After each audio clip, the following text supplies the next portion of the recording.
of the top pole is the Israelites, you Negroes, Latinos, and Native American descent. The lowest is Esau.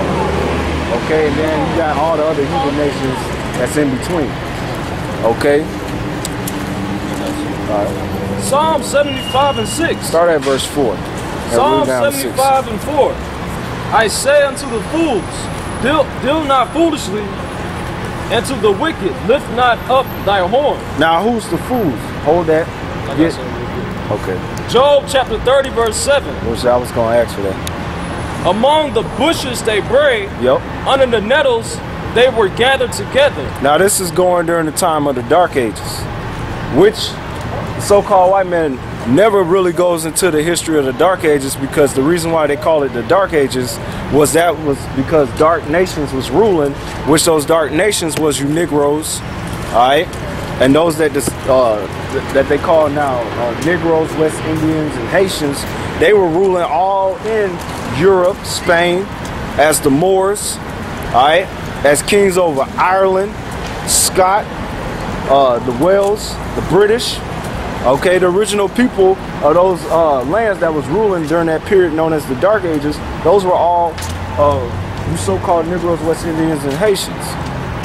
Okay, that's why they have what they call that iconoclasm, where they destroy the images of the Dark Ages or Russian icons. You can look it up. They show pictures of the Lord being a man of color, the saints being people of color, the angels being people of color, the Heavenly Father being people of color. Okay, which we're gonna prove. All right. And during that time, the so-called white man was in an extremely base state, where they was grunting, like I said, they was braying amongst the needles. That's why they pushed that prehistoric madness, talking about it was like Caucasians walking around butt ass naked, hairy. The women was hairy, the man was hairy. That's Esau's history. Everybody else was civilized. Keep reading. They were children of fools, yea, children of base men. They were viler than the earth. That's right. Go to Psalms 12 in the last verse. That's right. They were viler than the earth. Okay. That goes back to the Khazarian Empire. All right. Before they so-called converted to Judaism and started calling themselves Jews, they were a bunch of base, subservient, wild beasts, man. Yeah, they was monsters, man. That movie Beowulf, I think that's how you say it, Beowulf, alright? That was staged around the time of the Dark Ages. That creature that Beowulf was fighting, that was an Edomite. Grendel, I think that was the name of that creature. That was how Esau was back in then, being all beast of them. Okay? And the Lord put that spirit on them to be like that, because they're children of fools and base men. Psalms chapter 12, verse 8. Yep. The wicked walk on every side, when the vilest men are exalted. Now, who's the vilest men that are exalted? Starting first and foremost with the Borgia family, which created by giving funding Michelangelo and Leonardo da Vinci to create images of Rodrigo Borgia, who was the Pope Alexander VI of Rome at that time, all right, to have these two blatantly known homosexual artists to create that image of his son, who the world really thinks is Jesus Christ, and who our people are still heavenly worshiping, even to this day. Okay? Keep reading. And that goes all the way to now with the Rothschilds, mainly the top two families of the rich banking elite families, which is the Rothschilds and the Rockefellers. They're the vilest pieces of shit on the planet, and because they ruling, they the one that control all the legislation that get pushed out and the laws that get set up here in America. That's why America's known as the glory of the Chaldeans. Which the Chaldeans are the elite banking families, or the Illuminati, okay? And they're the vilest pieces of shit on the planet, man, okay? Psalm 75 and 6. Well, we'll go back to 4 and read down to 6. Psalm 75 and 4. Yep. I said unto the fools, deal not foolishly. Yeah, so the Most High, through the prophet, All right, because what's that, David? Through David, which he was a prophet. Okay, hold that. What's that? Acts chapter 2, verses. It's not David. It's Asaph. Oh, I know who that is. I got a precept real quick to prove he was a prophet. I know what you're talking about. His name hard to pronounce.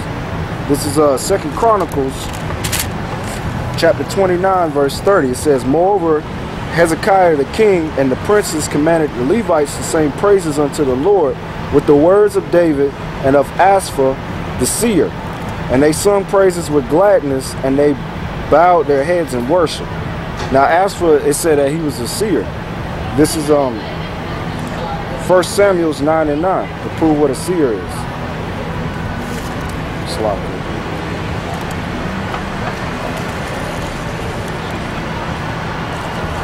It says, before time in Israel, when a man went to inquire of God, thus he spake, come and let us go to the seer, for he that is now called a prophet was before time called a seer.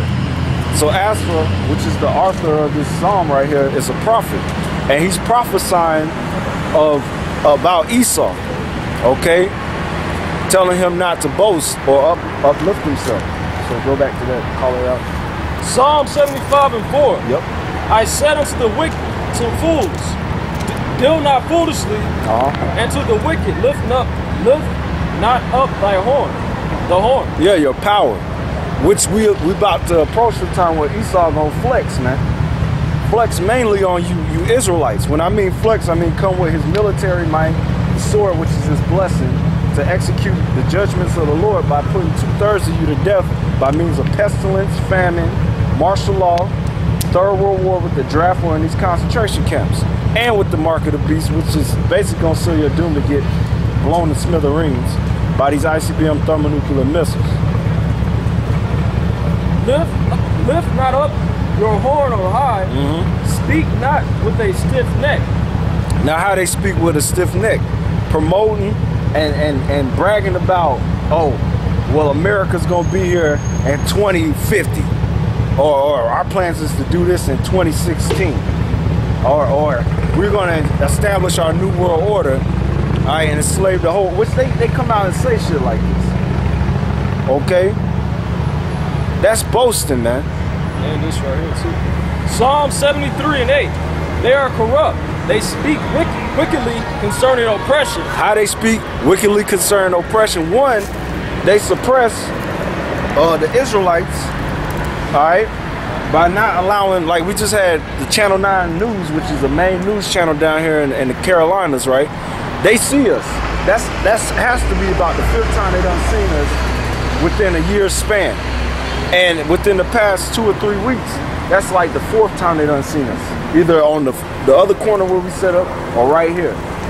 And the guy looked like he wanted to see what was going on, but they're commanded not to push anything about the Israelites, okay, about what we're doing.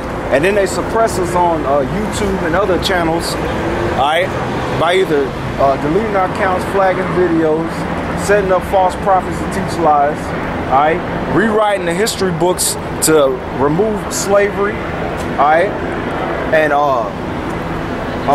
the butchering and murdering of the Negroes, Latinos, and Native Americans.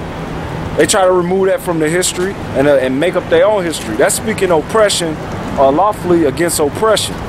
Read that again. Psalms 73:8. Yep. They are corrupt. They speak wickedly concerning oppression. They speak lawfully. Yeah, proudly. So when we come out here and we basically bring out their history, show the facts, then prove through the scriptures that they're condemned by their actions and that the Lord's going to judge them, they speak proudly against that. They mock us. They scoff. Some of them want to get physical. All right, which is, I advise you, if any of you Edomites watch any of these videos, do not attack the brothers. All right, because we ain't like these docile church niggas. We will defend ourselves, and you liable to get your ass whooped. Okay, because we're not out here to fight, but there is such thing about defending yourself. We ain't just gonna stand out here and allow you to assault us by any means. We will defend ourselves. And a lot of brothers know how to do certain moves, so I want to advise you to approach us that way. Okay,